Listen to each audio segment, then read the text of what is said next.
Hello friends, welcome to சமையல் இன் minutes. இன்றைக்கி நம்ம சேனலில் 8 வகையான தானியங்கள் வைத்து 3 டிஷ் தயார் பண்ண போகிறோம்.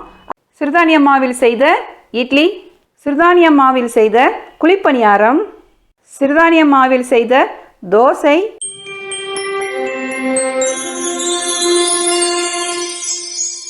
ஒரு பாத்திரத்தை வைத்து 100 கிராம் வரகரிசி போட்டுக்கணும்.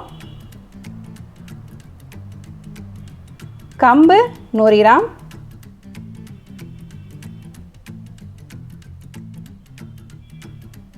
கேப்பை 100 கிராம்,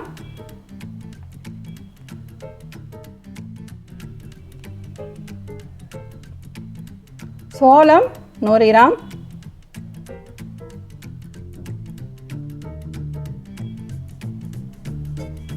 சாமை 100 கிராம்,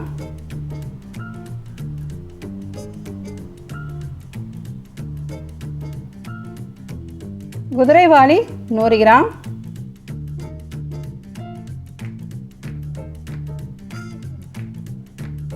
தினை 100 கிராம்,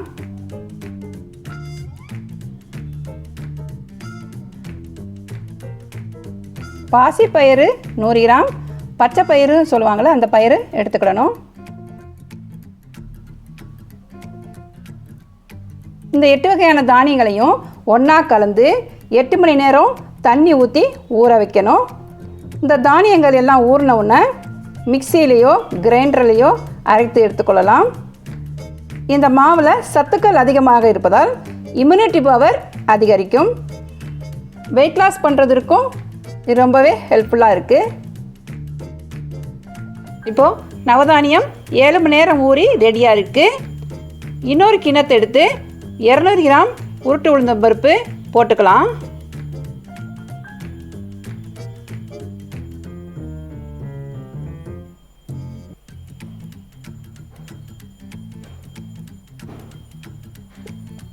ஒரு ஸ்பூன் வெந்தயம் போட்டுக்கலாம்.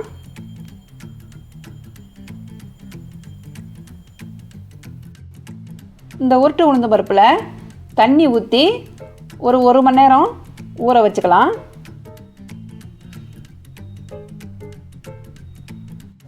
இது கூட 2 ஸ்பூன் ஜவ்வரிசி ஆட் பண்ணிக்கலாம்.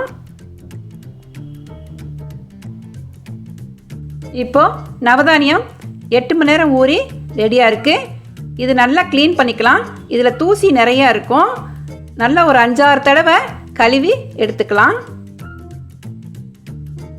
அடுத்து உருட்டு உளுந்தம் பருப்பு 1 மணி நேரம் ஊறி இருக்கு.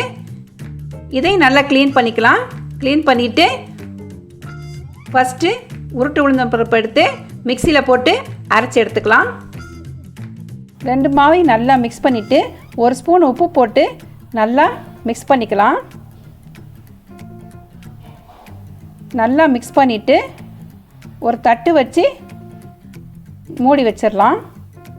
ஒரு 8 மணி நேரம் கழித்து மாவு நல்லா புளிச்சு பொங்கி வரட்டும். நம்ம வெயிட் பண்ணலாம்.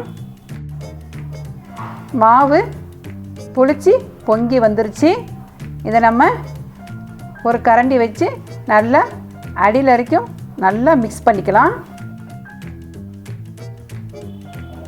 நல்லா மிக்ஸ் பண்ணிவிட்டு ஃபஸ்ட்டு நம்ம இட்லி பானையை வச்சு இட்லி ஊற்றிக்கலாம். இந்த நவதானிய மாவில் இட்லி ஊற்றி எடுத்துக்கலாம். இந்த நவதானிய மாவில் தோசை ஊற்றிக்கலாம். குழிப்பணியாரம் மாவுடன் கலப்பதற்கு கொஞ்சமாக எண்ணெய் ஊற்றி கடுகுளுந்து பருப்பு, கடலைப்பருப்பு, வெங்காயம், பச்சை மிளகாய், கொஞ்சம் மல்லிச்செடி போட்டு தாளித்து வச்சுக்கலாம். கொஞ்சம் மாவு எடுத்து வதக்கின வெங்காயத்தை அதோடு ஆட் பண்ணி கொஞ்சம் தண்ணி ஊற்றி நல்லா கிண்டி குழிப்பணியாரம் ஊற்றிக்கலாம். இப்போது குழிப்பணியாரத்துக்கு 1 ஸ்பூன் எண்ணெய் ஊற்றி மாவை ஊற்றிக்கலாம். அரையாக ஊற்றிக்கணும். 1 ஸ்பூன் திரும்ப எண்ணெய் ஊற்றி மூடிக்கலாம். குழிப்பணியாரம் இப்போ திருப்பி போட்டுக்கலாம். இப்போது வெந்துருச்சு, எடுத்துக்கலாம்.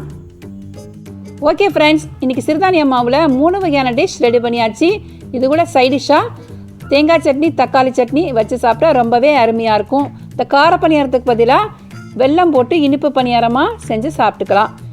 இந்த வீடியோ உங்களுக்கு பிடிச்சுனா லைக் பண்ணுங்கள், ஷேர் பண்ணுங்கள், கமெண்ட் பண்ணுங்கள், சப்ஸ்கிரைப் பண்ணுங்கள், பக்கத்தில் இருக்க பெல் பட்டனை கிளிக் பண்ணுங்கள். தேங்க்யூ.